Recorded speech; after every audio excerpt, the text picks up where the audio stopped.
Oke, kita langsung menuju ke Bu Suzy. Tadi Mbak Dina menyampaikan ya bahwa dengan konflik yang terjadi saat ini terhadap Presiden Assad ini menguntungkan Israel. Artinya dengan kondisi ini, apakah pemerintahan baru nanti memang merupakan proksi dari Israel atau justru berseberangan dengan Israel?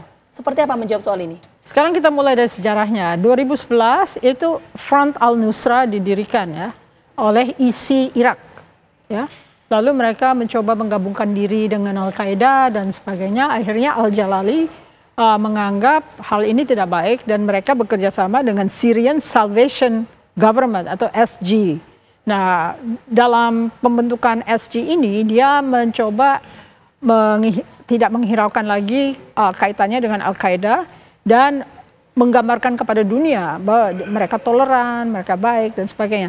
Tapi permasalahan utama adalah mereka menggunakan dalam Syrian Salvation Government ini adalah syariah.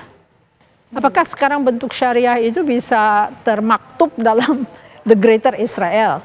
Apakah itu sesuatu yang tidak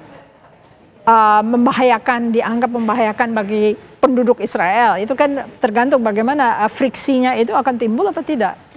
Dalam perjalanannya. Tapi potensinya besar karena begini, kalau kita melihat sistem pemerintahan di Syria saat ini itu kan memang belum ada pernyataan resmi ya mengenai siapa yang akan memimpin negara tersebut pasca Presiden Assad ini tumbang ya Bu ya. Tapi potensinya lebih besar mana untuk pemimpin yang nanti merupakan proksi Israel atau tidak?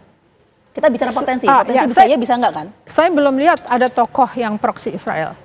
Saya melihat adalah tokoh Front al-Nusra ini sebagai tokoh yang akan mengembangkan pemikiran-pemikiran dia sejak Front al-Nusra itu dibentuk yaitu 2011 ya.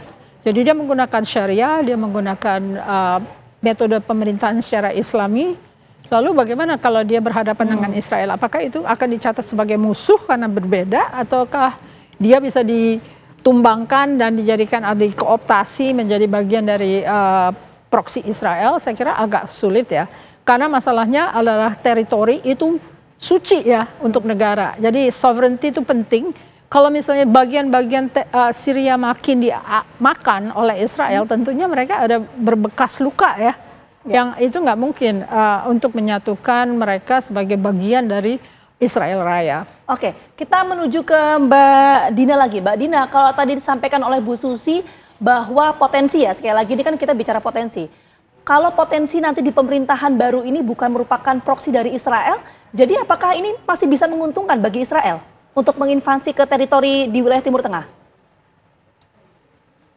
Baik, kalau saya melihatnya seperti ini ya, orang-orang yang ada di Idlib ini, militan bersenjata yang ada di Idlib ini kan sebenarnya ada beberapa faksi ya, Hayat Tahrir al-Syam yang itu sebenarnya ganti nama dari Al-Nusra yang tadi Ibu Susi bilang ya, tadinya Al-Nusra ini Al-Qaeda Syria dan kemudian dia ganti nama jadi Hayat Tahrir al-Syam. Tapi juga ada yang disebut Free Syrian Army itu afiliasinya lebih banyak ke Ikhwanul Muslimin, itu dibentuk di 2011 oleh Turki.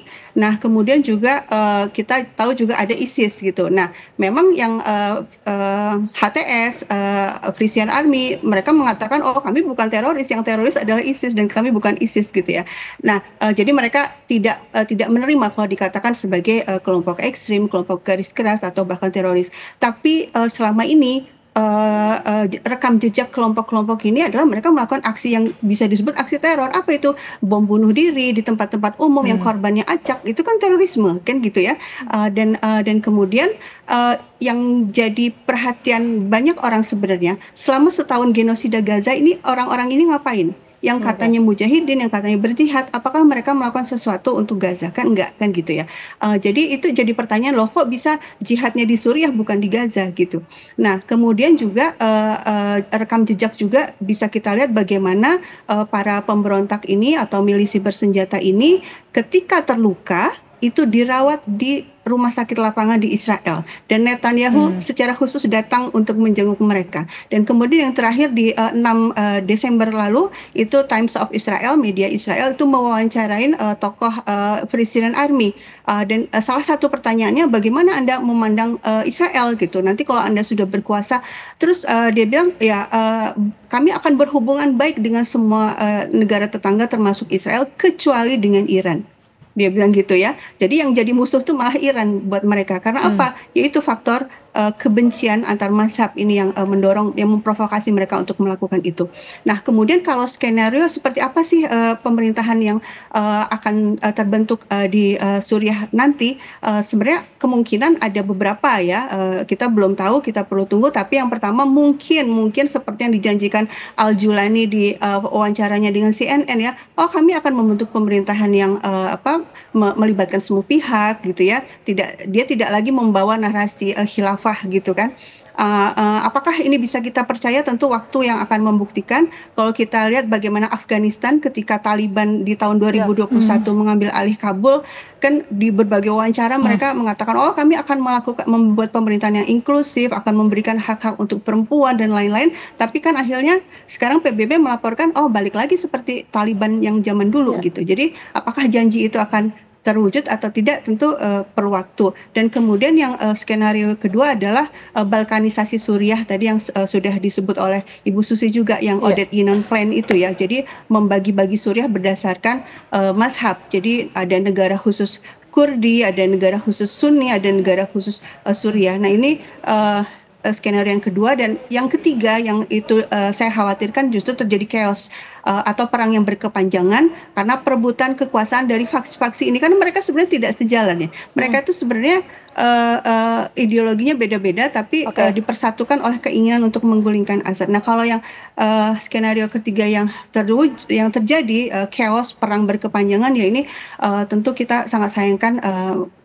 Orang-orang Suriah akan semakin menderita.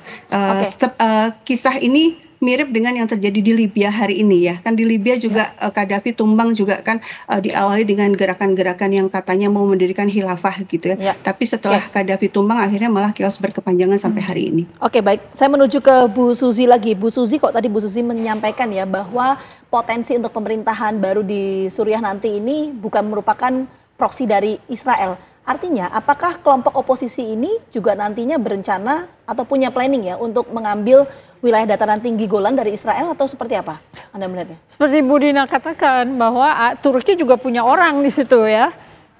Permasalahan dari Syria itu kan pertentangan antara kelompok Ikhwanul Muslimin melawan kelompok yang biasa aja, Egypt dan Saudi Arabia yang Islam biasa. Lalu mereka tidak bisa menyelesaikan masalah Syria. Ternyata masalah ini juga berkelanjutan karena Turki mempunyai kepentingan. Nah, kalau Turki mempunyai kepentingan, tentunya apakah Front al-Nusra atau HTS ini bisa bertahan atau tidak? Dalam artian, bisa nggak dia memerintah dalam suasana serba penuh konflik dan Turki ketakutan akan negara Kurdi misalnya, atau akhirnya Turki kembali kepada permusuhannya dengan Israel ya. Sebetulnya yang mungkin bisa mengamankan mungkin kelompok yang tidak mau bertentangan. Jadi susahnya dari Syria adalah mayoritas Sunni tapi pemimpinnya Alawiyah itu Syiah. Seperti kalau kita lihat di negara-negara United Emirates Arab, kepalanya Sunni tapi rakyatnya Syiah ya, atau Irak. Rakyatnya Syiah tapi kepalanya Sunni.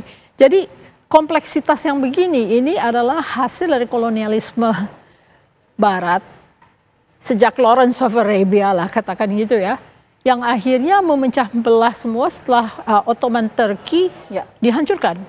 Ya, jadi kalau kita bisa melihat negeri kita sendiri, kita harus mulai waspada bahwa percikan-percikan sisa-sisa kolonialisme itu juga bisa menjadi pemicu dengan defragmentasi negara menjadi non-state, siapapun bisa mengumumkan dirinya sebagai orang yang paling baik untuk memerintah Indonesia, paling toleran dan sebagainya. Baik, nanti kita akan lihat bagaimana perkembangan di Suriah dan juga di Timur Tengah, konfliknya kita nanti akan kawal bersama-sama. Tapi sebetulnya saya ingin tanyakan soal motif Presiden Assad kemudian tumbang, tapi sayang sekali karena waktu terbatas. Sekali lagi terima kasih banyak Bu Susi dan juga Mbak Dina atas waktunya sudah bergabung bersama kami di Kabar Petang. Sehat selalu semuanya.